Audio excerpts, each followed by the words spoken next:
Baik, bismillahirrahmanirrahim. Assalamualaikum warahmatullahi wabarakatuh. Alhamdulillahilladzi arsala rasulahu bil huda wa dinil haqq liyudhhirahu 'alad dini kullihi wa kafa billahi syahida.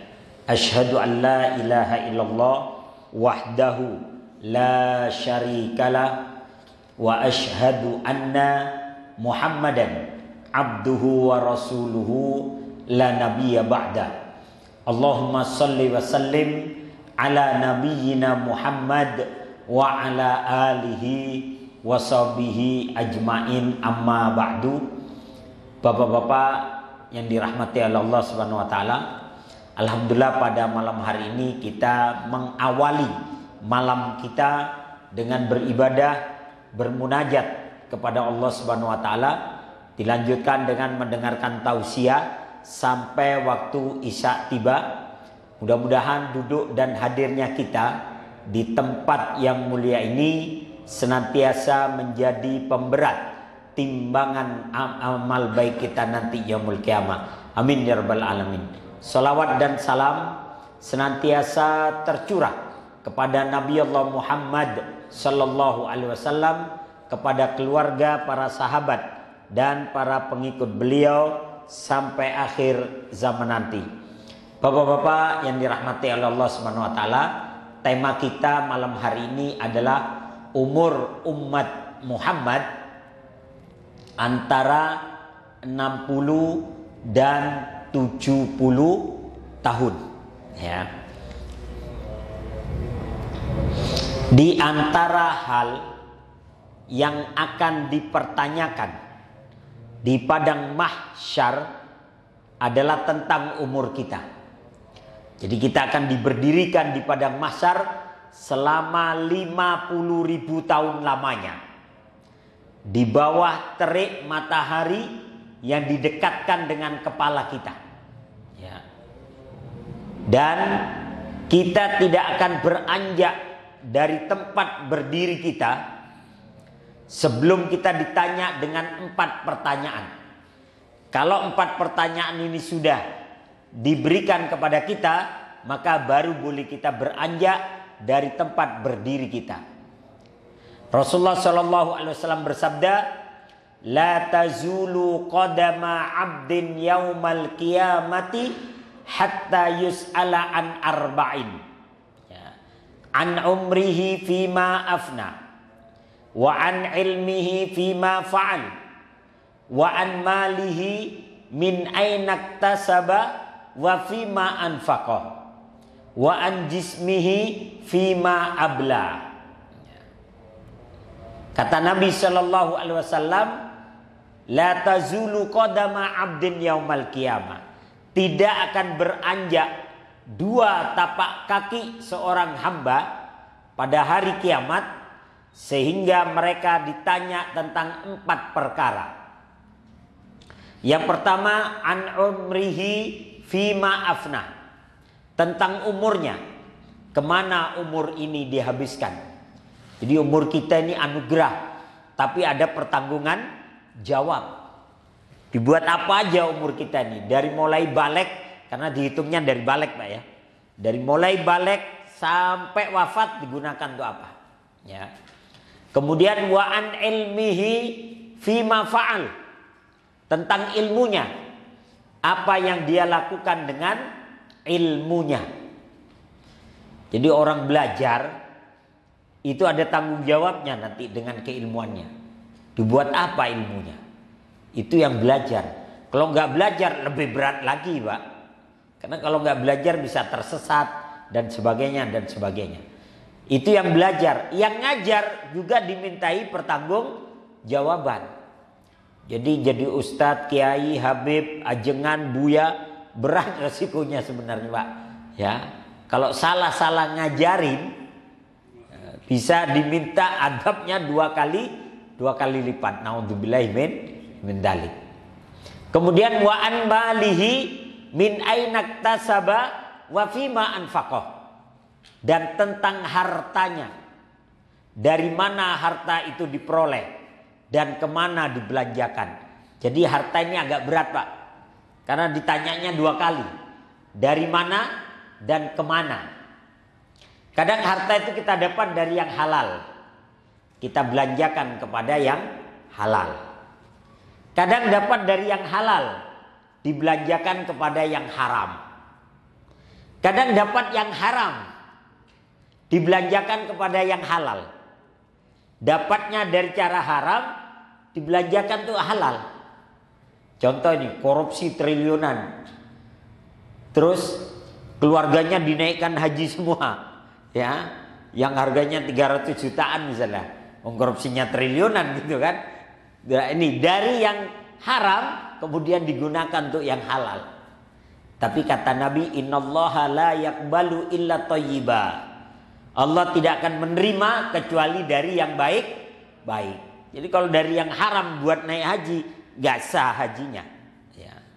Allah hanya akan menerima dari yang baik-baik. Atau dari yang haram dibelanjakan kepada yang haram. Maka harta ditanyanya 2 kali. Ya.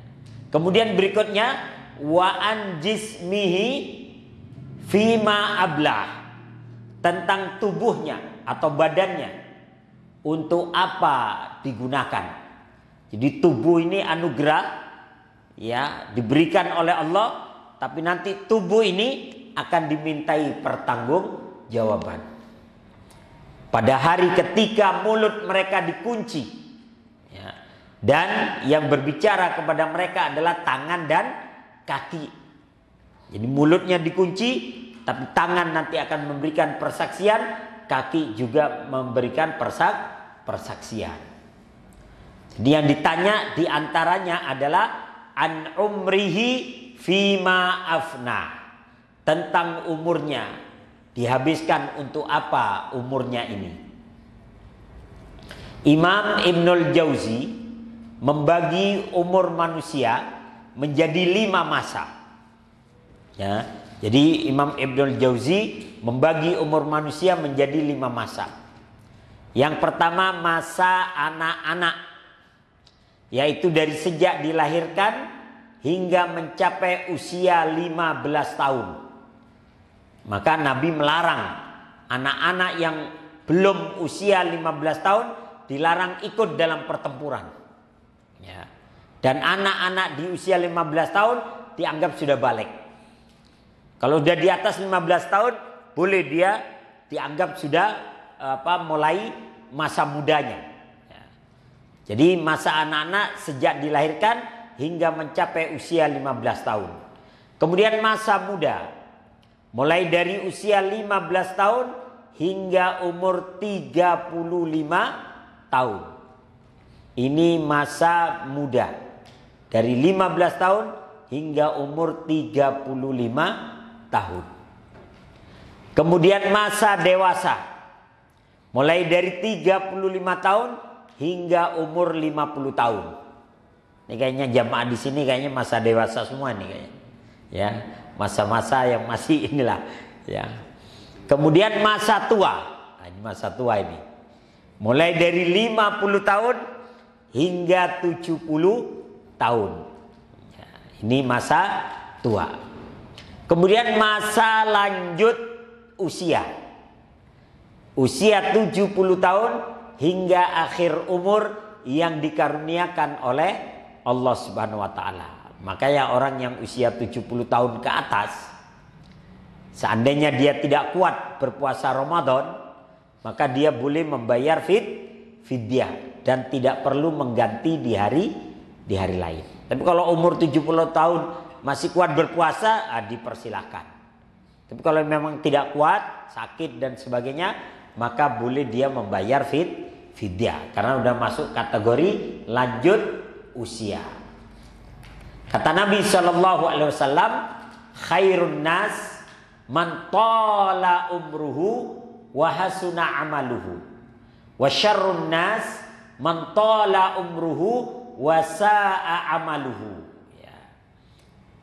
Sebaik-baik manusia adalah yang panjang umurnya dan baik amalnya. Jadi manusia yang baik, usianya panjang, umurnya juga amalnya juga baik. Wasyarrun nas, dan seburuk-buruk manusia adalah orang yang panjang umurnya tapi buruk amalannya. Ya. Udah tua masih mabok aja Pak. Ya. Ada kan 70 tahun mabok aja masih ya. Udah butana masih mabok. Jalan sepoyongan kecebur ke got gitu ya. Nah, ini. Kadang udah tua udah 70 tahun mainnya di diskotik aja ya. Naudzubillah min dzalik. Nah, ini. Maka manusia terbaik adalah yang menggunakan setiap waktunya untuk hal-hal yang baik. Sehingga kehadirannya dinantikan oleh banyak orang. Dan kalau dia tidak ada, dirindukan oleh banyak orang. Bahkan orang baik Pak, binatang pun tahu kalau itu orang baik. Ya, coba kalau bapak itu sering berbuat baik, ya, sama kucing aja. Kucing itu tahu loh Pak. Kita jalan aja samperin sama dia, ya, diikutin sama dia. Ya. Karena apa? Karena kucing tahu ini orang baik. Tapi kan ada kucing yang lihat kita aja udah kabur gitu, ya. Baru lihat kita udah kabur. Nah ini. Jadi seorang muslim yang baik, sekecil apapun kebaikan tidak diremehkan oleh dia, ya.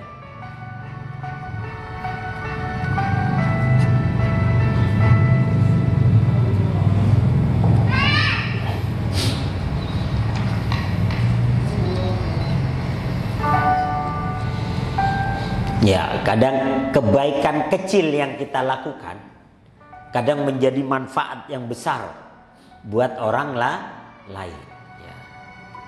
Maka buatlah dunia ini indah dengan kebaikan yang kita lakukan. Mungkin kita tidak terkenal ketika melakukan kebaikan, tapi Allah akan berikan kebahagiaan kepada kita lahir dan batin. Nah, ini.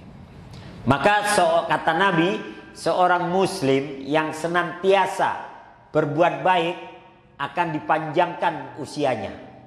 Rasulullah SAW menyatakan dalam hadis yang diriwayatkan oleh Imam At-Tirmidzi, Rasulullah menyatakan, la yaruddul qada illa du'a wa la yazidu fil umri illa al khair.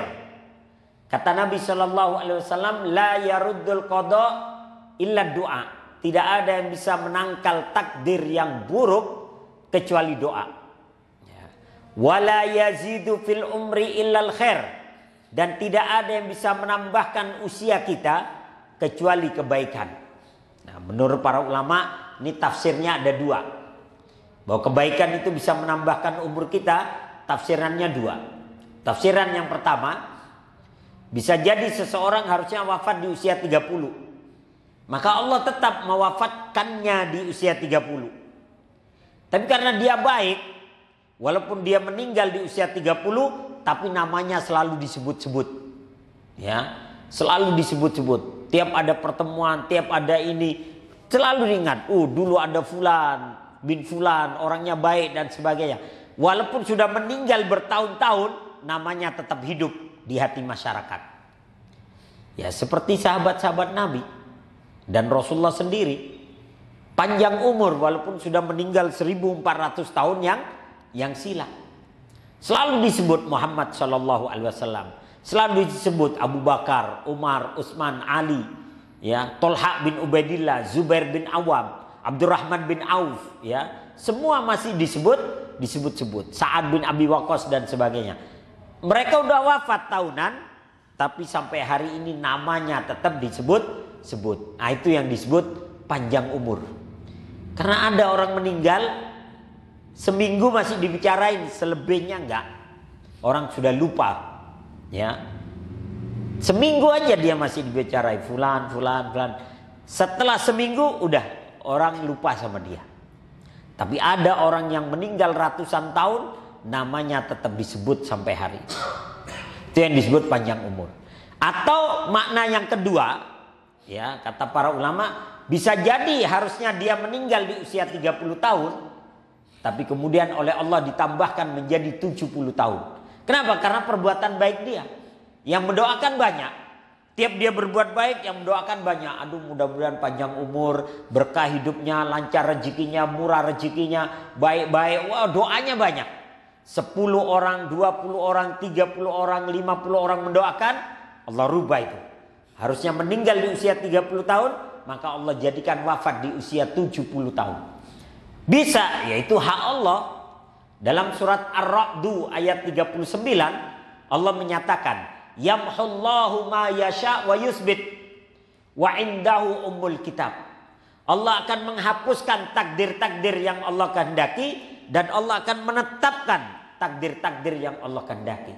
Jadi urusan ditetapkan atau dirubah itu urusan Allah. Kalau orang banyak yang mendoakan, berubah. Bahkan bisa jadi seseorang yang harusnya wafat di usia 60 tahun, tapi karena jahat, bisa jadi usia 30 tahun didor polisi deh. Ya, harusnya wafat nih 60 tahun. Tapi jahat, perbuatannya buruk. Motor tetangga disikat, ya, mobil tetangga diambil, mati istri tetangga pun diambil juga misalnya. Didor sama polisi, matilah dia. Ya, harusnya mati di usia ini, tapi dia harus mati di usia muda. Kenapa? Yang doain banyak. Mampus lu, mampus lu. Semua bilang mampus, ya. Mati beneran. Maka perbuatan baik bisa menambahkan usia seseorang. Kemudian umur umat Muhammad sallallahu alaihi wasallam antara 60 dan 70 tahun. Dalam hadis disebutkan seperti itu. Kalau seandainya usia Nabi 63 tahun itu dijadikan standar, misalnya umur Nabi 63 tahun dijadikan standar misalnya dalam umur kita, maka ya kalau sekarang usianya 62 tahun lebih 11 bulan, ya siap-siap berarti, ya. Kalau sudah standarnya 63, berarti yang sekarang 62 lebih 11 bulan, ya udah siap-siap. Tapi kan nggak bisa umur itu standarnya standar umur Nabi, nggak bisa. Karena orang mati itu nggak harus tua, ya, yang muda juga mati. Orang mati itu nggak harus sakit, yang segar bugar juga mati. Nah ini, maka umur umat Muhammad itu dianggap lebih pendek daripada umat-umat terdahulu. Jika dibandingkan dengan usia manusia terdahulu, maka umat setelah zaman Nabi Muhammad SAW memiliki usia yang terbilang pendek. Sebut saja misalnya jika dibandingkan dengan usia manusia pada masa Nabi Nuh yang mencapai angka ratusan tahun. Jadi Nabi Nuh itu usianya ya sampai 950 tahun. Kau tahu Ustaz? Allah yang menyebutkan dalam surat Al-Ankabut ayat 14. Jadi dalam surat Al-Ankabut ayat 14 Allah menyatakan, walaqad arsalna nuhan ila qaumihi falabisa fihim alfasanah illa khamsina ama fa akhadahumut tufan wa hum dzalimun. Ya. Allah Subhanahu wa taala menyatakan dalam Al-Ankabut ayat 14, dan sesungguhnya kami telah mengutus Nuh kepada kaumnya, maka dia tinggal di antara kaumnya itu 1000 tahun kurang 50 tahun. Jadi Nabi tinggal bersama kaumnya dan berdakwah kepada kaumnya itu 1000 tahun kurang 50 tahun. Berarti berapa?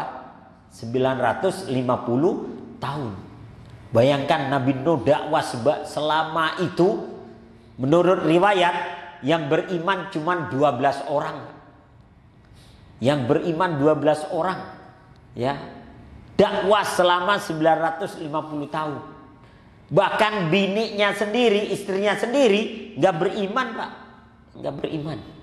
Anaknya sendiri yang namanya Kan'an juga tidak beriman. Kurang sabar apa Nabi Nuh? Ya. Tiap dia dakwah diganggu sama istrinya. Tapi sabar Nabi Nuh, gak pernah ganti istri itu, Pak. Ya, 950 tahunnya itu aja gitu kan. Sampai tenggelam itu istrinya. Ya. Sampai tenggelam. Anaknya pun akhirnya tenggelam. Dan Nabi Nuh itu bikin perahu, Pak, bukan setahun 2 tahun, ratusan tahun. Ya, karena bikinnya di atas gunung, ngangkatin peralatannya, ngangkatin apa kayu-kayunya itu butuh waktu ratusan tahun. Kemudian membuatnya juga ratusan tahun karena bikinnya di atas gunung. Makanya Nabi Nuh itu oleh kaumnya dibilang gila. Orang mah bikin perahu di laut, dia di gunung, ya. Dan ratusan tahun itu. Setelah jadi pun nunggu banjirnya ratusan tahun, Pak. Enggak kemudian sekarang jadi terus banjir, enggak. Dia masih ada di atas itu, ya, bertahun-tahun. Baru kemudian karena kaumnya kemudian makin sombong, mana banjir itu perahu nganggur aja begitu, ya. Akhirnya setelah benar-benar 950 tahun baru itu Allah turunkan banjir, ya.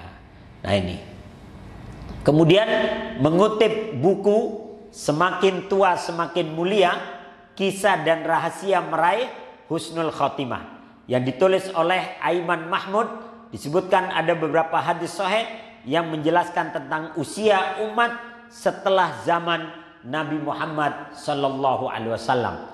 Sebagaimana disebutkan dari hadis yang diriwayatkan oleh Abu Hurairah bahwa Rasulullah sallallahu alaihi wasallam bersabda, "A'maru ummati ma baina sittin ila sab'in wa aqalluhum man yajuzu dzalik." Kata Nabi, "A'maru ummati." Umur umatku ma baina sittin, antara 60 tahun ila sab'in, sampai 70 tahun. Jadi umur umatku antara 60 sampai 70.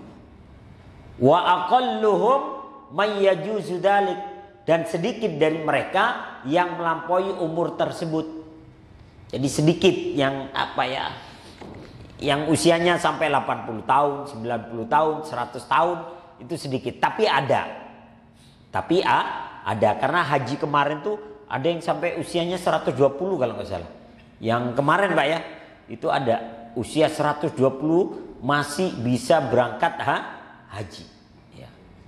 Nah, ini. Dalam hadis ini diterangkan bahwa mayoritas usia umat manusia sejak diutus Nabi Muhammad sebagai seorang Rasul adalah berkisar antara 60 hingga 70 tahun. Kalau umat-umat terdahulu usianya ratusan tahun, badannya juga tinggi-tinggi Pak. Ya. Nabi Adam itu dalam hadis disebutkan usianya 1000 tahun. Dan tingginya Nabi Adam itu kata Rasulullah 60 hasta. 60 hasta itu kalau hitungan kita 30 meter. Setinggi menara loh Pak. Gak tahu di sini ada menara nggak? Setinggi menara, ya, 30 meteran, ya, setinggi itu. Kalau Hawa itu lebih pendek sedikit. Dan kalian nanti pada hari kiamat akan dibangkitkan setinggi bapak kalian Adam. Jadi nanti nggak ada orang bogel, orang pendek, cebol, itu nggak ada. Semuanya tinggi. Ya, begitu pula yang perempuan setinggi ibunda Hawa, ya, setinggi ibunda Hawa. Nah, ini. Dan umat-umat terdahulu itu lebih mengandalkan fisik dan otot gitu. Ya, walaupun para nabi itu cerdas, tapi kan mayoritas masyarakatnya lebih mengandalkan fisik dan otot. Nah, kita umat Muhammad pendek, tapi Allah kasih kecerdasan yang luar biasa. Kita bisa bikin handphone loh Pak. Ya, bisa bikin ini nih, laptop, bikin infocus, ya, macam-macam nih. Nah, ada orang-orang yang usianya memang mencapai lebih dari 70 tahun. Ada contohnya sahabat Nabi namanya Hasan bin Sabit. Hasan bin Sabit ini penyairnya Nabi. Ada orang Arab jahiliyah, Quraisy itu bersyair menjelek-jelekan Nabi, maka Hasan ini langsung tampil. Dan dia langsung bersair spontanitas membela Rasulullah. Jadi spontan.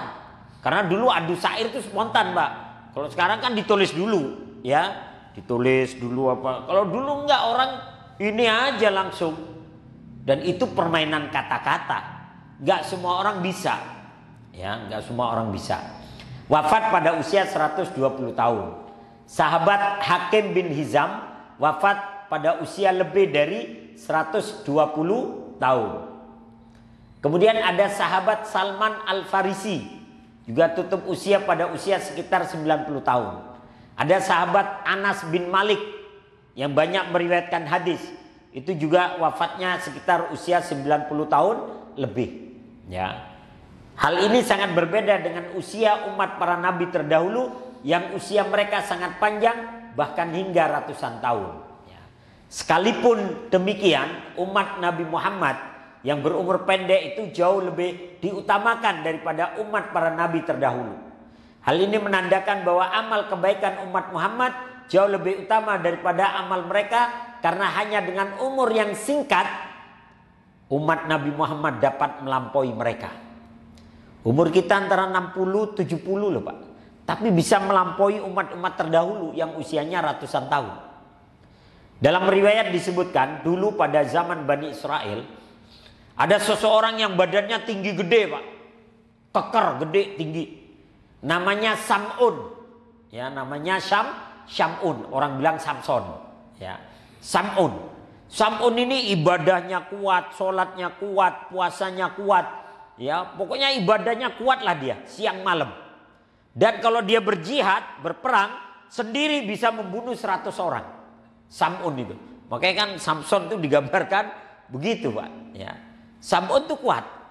Sehingga Nabi meminta, ya Allah, bisakah umatku melampaui orang-orang terdahulu? Salah satunya Sam'un tadi. Maka supaya kita bisa melampaui itu apa? Allah turunkan Lailatul Qadar. Siapa yang mendapatkan malam Lailatul Qadar, maka nilai ibadahnya setara dengan beribadah selama 83 tahun lebih 4 bulan. Kalau tiap Ramadan dia dapat, maka dia bisa melampaui umat-umat terdahulu.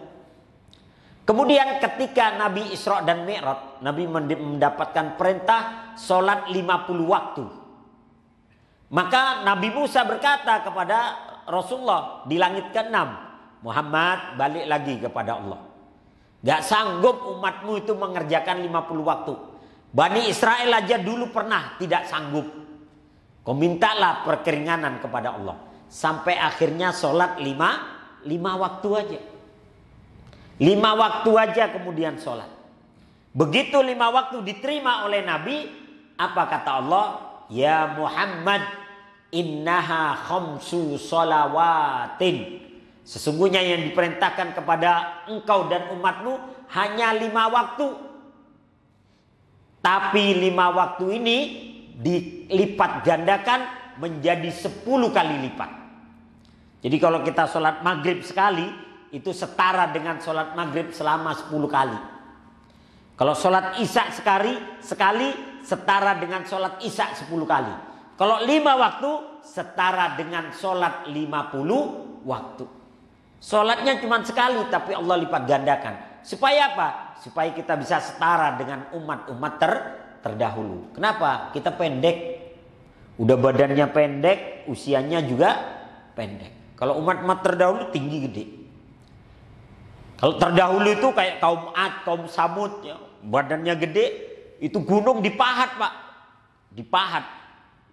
Ya, mengandalkan pemikiran juga, tetapi lebih kepada otot dan fisik. Nah, sedangkan kita pendek, tapi otaknya dibikin cemerlang oleh Allah. Bapak tahu Zam-Zam Tower yang ada di Mekah? Itu berdiri di atas gunung batu loh Pak. Zam-Zam Tower tuh di atas gunung batu. Makanya kita lihat, ini pondasinya gimana gitu kan. Tidak mengandalkan fisik tapi mengandalkan alat. Dibuatlah alatnya. Alat-alat berat untuk itu. Ya, bahkan umat sekarang bisa bikin HP Pak. Kalau dulu pingin ketemu itu harus datang dari Palestina ke Mekah. Sekarang kagak, kita pakai ini aja udah bisa ngobrol Pak. Yang satu di Mekah, kita di sini nih bisa ngobrol. Ya, kalau dulu kirim barang mungkin perlu berminggu-minggu ya di tenteng dan sebagainya. Sekarang begini aja sebentar udah dikirim. Ya, sekarang lebih cepat. Ya. Dulu zaman saya masih di pesantren, itu ngirim duit pakai wesel Pak. 2 minggu baru nyampe Pak. Udah mau mati kita karena kehabisan duit, baru datang gitu. Ya. Kalau sekarang subhanallah, sekarang dikirim Pak, di sini Pak, dikirim 1 menit kemudian diambil dari sana. Ya. Ngambilnya bisa di Indomaret, bisa di mana, ya. Sekarang jadi kita ini pendek, ya, kecil-kecil, tapi Allah jadikan ininya cemerlang, ya, sehingga kita bisa bikin apapun melalui penciptaan alat dulu. Hebatnya Allah luar biasa. Otak kita dibikin encer. Bahkan kita bisa melihat langsung nih Pak. Kalau dulu pengajaran langsung begini aja kan, sekarang udah ketahuan. Semua ikut membaca, ya. Nah ini. Kemudian Imam Muhammad bin Hanafiyah berkata, sesungguhnya umat Nabi Muhammad adalah umat yang dirahmati. Golongan yang mendolimi dirinya sendiri atau yang suka bermaksiat akan diampuni selama nyawanya belum sampai di kerongkongan. Ya. Kemudian golongan yang pertengahan akan dimasukkan ke dalam surga. Dan golongan yang terlebih dahulu berbuat baik akan naik derajatnya di surga. Makanya surga itu ada 100 tingkatan. Ya. Yang tertinggi itu adalah surga Firdaus. Makanya kata Nabi, kalau kalian minta surga, mintalah surga Firdaus. Ya kalaupun nggak dapat Firdausnya yang tingkatan 100, ya dapat tingkat 90 alhamdulillah. Dapat tingkat 80 alhamdulillah. Tapi jangan pernah minta basementnya surga. Udah ya Allah, yang penting surga basement deh. Jangan. Ya, dalam kitab Riyadhus Shalihin jilid kedua bab tentang surga, penduduk surga yang paling miskin itu adalah surganya yang paling bawah. Itu yang imannya setitik debu itu Pak. Imannya setitik debu. Yang kalau sholat itu setahun sekali Pak. Idul Fitri, Idul Adha itu juga telat. Ya. Kadang juga ketiduran. Ya. Itu. Penduduk surga yang paling bawah, yang paling miskin, itu kekayaannya kata Nabi 10 kali lipat daripada raja-raja di dunia. Itu yang paling kere loh Pak, yang paling bawah, ya, kekayaannya 10 kali lipat daripada raja-raja di dunia. Berarti dia lebih kaya dari Raja Salman, lebih kaya dari Pangeran Sultana Bolkiah, lebih kaya daripada Sultan Qatar ataupun Emirat Arab, lebih kaya dia, ya. Dan untuk yang paling bawah, yang paling miskin, ditambahkan untuknya 2 bidadari. Itu yang paling kere loh Pak. Ditambahkan 2 bidadari. Luna Maya, Tamara Blessingki melewat. Lewat ya. Ini yang paling miskin loh Pak. Ya, kalau kayak Pak Fatan ini surganya yang tingkat 50 bisa 20 bidadarinya nih Pak. Bisa ya. Amin Pak, semangat banget Pak. Nah ini subhanallah. Jadi inilah surga. Makanya kata Nabi, kalau minta surga mintalah yang tertinggi, yakni surga Firdaus.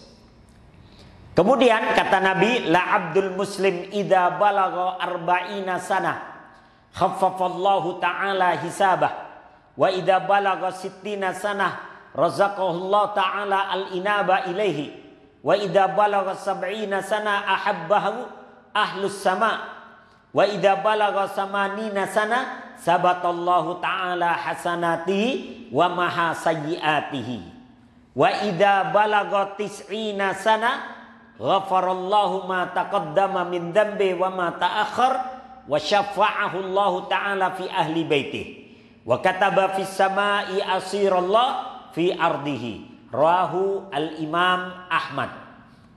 Kata Nabi, seorang hamba muslim apabila usianya mencapai 40 tahun, Allah akan meringankan hisabnya atau perhitungan amalnya.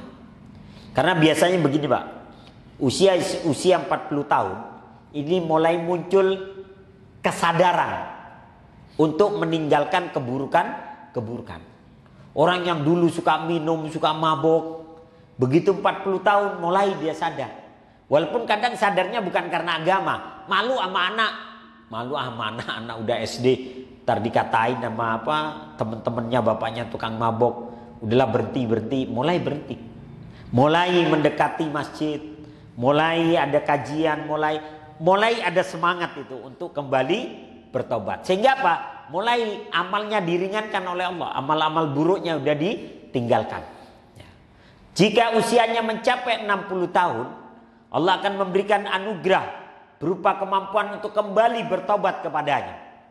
Usia 60 tahun, usia pensiun nih Pak ya. Karena kan pensiun itu kalau nggak 55, 58 atau 60. Nah biasanya karena pensiun udah gak banyak aktivitas, mulai itu lebih sering ke masjid. Dan orang yang pensiun mainnya ke masjid itu Pak lebih terjaga kesehatannya, imunnya, ya psikisnya itu lebih terjaga. Kenapa? Kalau ke masjid ketemu banyak orang, ya ketemu banyak orang ibadah, ya kadang habis sholat diajak ngopi, pisang goreng, ngobrol, tertawa dan sebagainya. Imunnya ini, ya. Tapi kalau pensiun di rumah aja, kagak main ke masjid, di rumah aja lihat bini mondar-mandir, lu lagi, dipelototin sama bini, diomelin, stres Pak, stroke-nya cepet, ya. Maka yang main ke masjid itu rata-rata subhanallah, ya. Karena pernah saya lihat ada 2 orang sama-sama pensiun. Yang satu begitu pensiun rajin ke masjid, rajin beraktivitas, malah kalau habis sholat subuh itu ngeteh, ngopi, pisang goreng, ya, sukun goreng gitu Pak. Wah, udah pulang ke rumah seger tuh Pak. Yang satu di rumah aja Pak, ya. Yang satu akhirnya jadi pengurus masjid, jadi bendahara masjid, sampai jadi ketua masjid, siap capek untuk umat. Itu lebih bergairah hidupnya Pak. Kenapa? Karena dia tahu setiap aktivitasnya di situ ada pahala dan rizkinya ada aja. Tapi yang satu di rumah aja cuma nonton TV, ngemil, makan, tidur, diomelin istri gitu ya. Stroke yang satu Pak. Ya stroke, bener. Lama sakit kemudian meninggal. Sementara yang ini, yang pensiun dan yang rajin ke masjid, meninggalnya dimudahkan oleh Allah. Begitu habis sholat subuh kata dia, saya mau tidur dulu ya, kayaknya pusing kepala gitu. Udah pulang ke rumah, dia bilang sama istrinya, aku mau tidur dulu deh, mau minum bodrek, kayaknya pusing.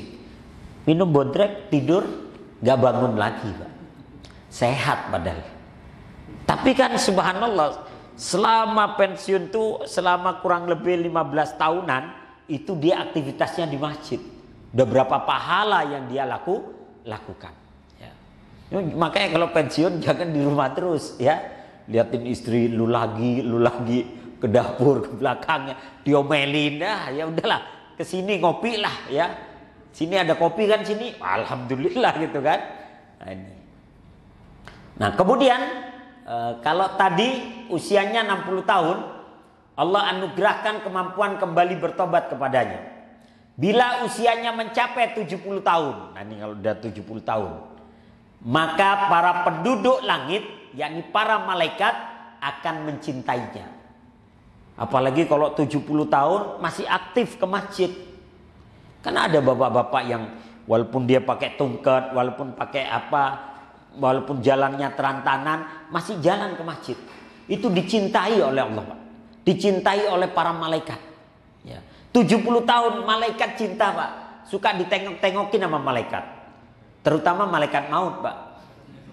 Ditengok-tengokin sama malaikat ya. Tengok-tengokin gitu ya. Udah waktunya belum ya gitu ya. Tapi alhamdulillah yang nengokin malaikat. Kalau daripada yang nengokin iblis kan repot lagi ya. Maka disayang oleh para malaikat. Kemudian kata Nabi, jika usianya mencapai 80 tahun, Allah akan menetapkan amal kebaikannya dan menghapus amal keburukannya. Makanya kadang ada orang 80 tahun lebih, kondisi sakit misalnya, kalau dia ingin sholat, ingin beribadah, segera dukung. Tapi kalau dia lagi pikun, tiba-tiba moodnya hilang, jangan terlalu dipaksa. Karena Allah sudah mengunci kebaikannya, bahwa dia orang baik, ya, udah dikunci. Jangan terlalu dipaksakan, ya. Tapi kalau dia lagi mau, ayo nak sholat yuk, temenin mama misalnya, temenin bapak, udah segera, ya. Karena kadang orang yang lagi sakit atau ini kesadarannya tiba-tiba hilang. Sedangkan orang sholat itu diantara syarat sahnya kan harus kondisi sadar. Tidak pikun, tidak lupa, tidak tiba-tiba ngeblank. Ya.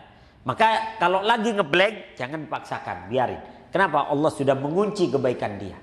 Seandainya ini dia tiba-tiba ngeblank tertidur atau koma misalnya, dia tidak ada kewajiban lagi sudah untuk ibadah ketika itu. Tapi kalau pas lagi ingat, nah silakan bantu.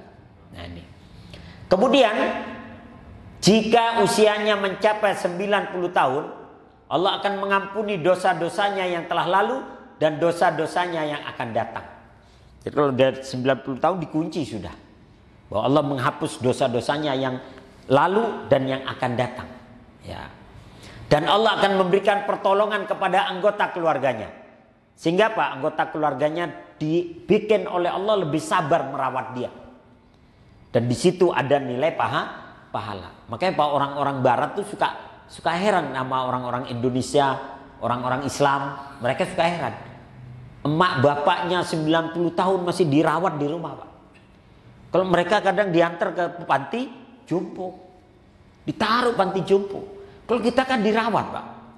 Dirawat, disuapin, ya, dimandiin, didorong tiap pagi, ya, dijemur dan sebagainya. Mereka enggak diantar ke panti jompo, itu bedanya. Ya, makanya mereka heran lihat Islam nih, subhanallah gitu ya. Karena dalam Islam ya di situ nilai pahala kita. Ya di tapak kaki ibu kita aja ada surga, apalagi di dalam doanya gitu kan. Apalagi dalam bakti kita kepadanya. Maka di situ ada kunci surga. Nah ini. Jadi Allah kasih pertolongan anggota keluarganya supaya lebih bersabar merawat. Serta Allah akan mencatatnya sebagai tawanan Allah di muka bumi. Jadi orang kalau udah 90 tahun udah dianggap tawanan Allah.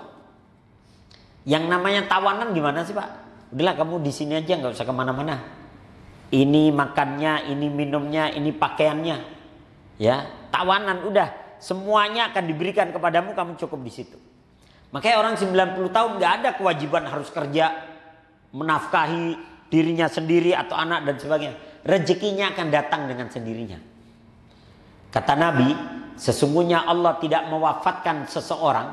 Innallaha, ya, la yatawaffa anfus hatta, Allah tidak mewafatkan seorang hamba sampai Allah memberikan semua rezekinya. Kalau rezekinya semua sudah sampai kepada dia, barulah saatnya dia wafat. Maka kalau 90 tahun masih hidup berarti masih ada rezekinya dan akan sampai kepada dia. Ya, karena kalau tidak sampai nggak mati-mati nanti dia. Kata Nabi, laukana ibnu Adam yajri min rizkihi kama huwa yajri minal maut layatiya ilaihi rizkuhu kama layatiya ilaihil maut.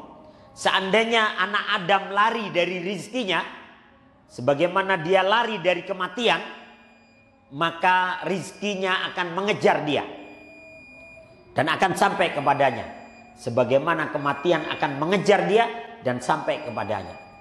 Jadi kematian ini berkaitan dengan rizki, Pak. Kalau rizkinya belum sampai semuanya nggak mati-mati, ya. Makanya bapak-bapak maunya gimana? Rizkinya dikasih blok semuanya banyak, habis itu besok mati. Atau dikasih pelan-pelan sama Allah, tapi usianya panjang. Kadang kan orang mintanya banyak.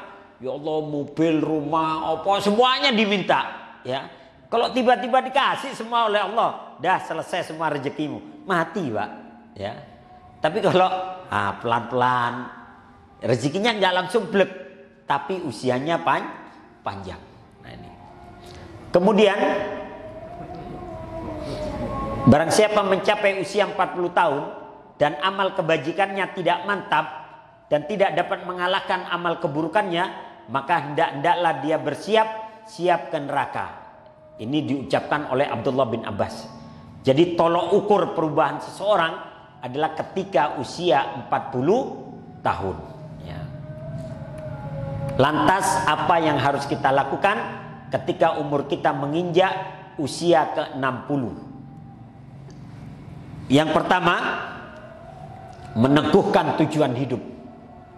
Bahwa Allah menciptakan kita tujuannya untuk menghamba kepadanya menyembah kepadanya dan tidak menyekutukan Allah dengan apapun. Ya. Wa ma khalaqtul jinna wal insa illa liya'budun. Dan tidak aku menciptakan jin dan manusia kecuali untuk beribadah, menyembah Allah dan tidak menyekutukannya dengan apapun. Ya. Yang kedua, meningkatkan daya spiritual. Lebih semangat lagi. Kalau udah 60 tahun, semangat lagi lah ke masjid, ya, ke majelis taklim, ngumpul sama begini nih, ya. Alhamdulillah ngaji dapat air putih, ya. Ya, apalagi kalau terdapat pisang goreng sama kopi, lebih semangat lagi, ya. Kalau dapat pisang goreng sama kopi lebih semangat lagi, ya. Kan ada itu masjid di Surabaya apa itu Pak ya? Yang apa 100 piring ya. Tiap hari 100 piring disiapin. Oh, makan gratis, ya. Kalau Mbak Syirin bisa begini Pak, ngantri saya yakin Pak. Ngantri makan bukan ngantri sholat gitu ya. Ya mudah-mudahan ngantri makan dulu baru nanti ngantri sholat. Nah, ini. Kemudian menjadikan uban sebagai peringatan. Nah, mulai sadar udah tua, nggak muda lagi. Memperbanyak rasa bersyukur karena udah 60 tahun nikmatnya udah banyak dikenyam. Menjaga pola makan dan tidur. Jadi udah mulailah 60 tahun ini nggak kayak anak muda lagi. Kemudian yang terakhir menjaga istiqomah dalam ibadah. Jadi mulai istiqomah, mau nyari apa lagi? Sudah 60 tahun. Ya, boleh nyari dunia, tapi jangan terpesona dengan dunia. Bahwa tujuan kita adalah akhirat. Ya, mudah-mudahan ini manfaat. Mudah-mudahan Allah berikan kesehatan kepada kita di usia 60 tahun ke atas. Ya, dan kemudian Allah wafatkan kita dalam keadaan husnul khatimah. Baik, itu aja yang dapat saya sampaikan. Mari kita tutup dengan hamdalah dan doa kafaratul majelis. Alhamdulillahirabbil alamin. Subhanakallahumma wa bihamdika asyhadu an la ilaha illa anta astaghfiruka wa atubu ilaik. Assalamualaikum warahmatullahi wabarakatuh. Muadzin dipersilakan.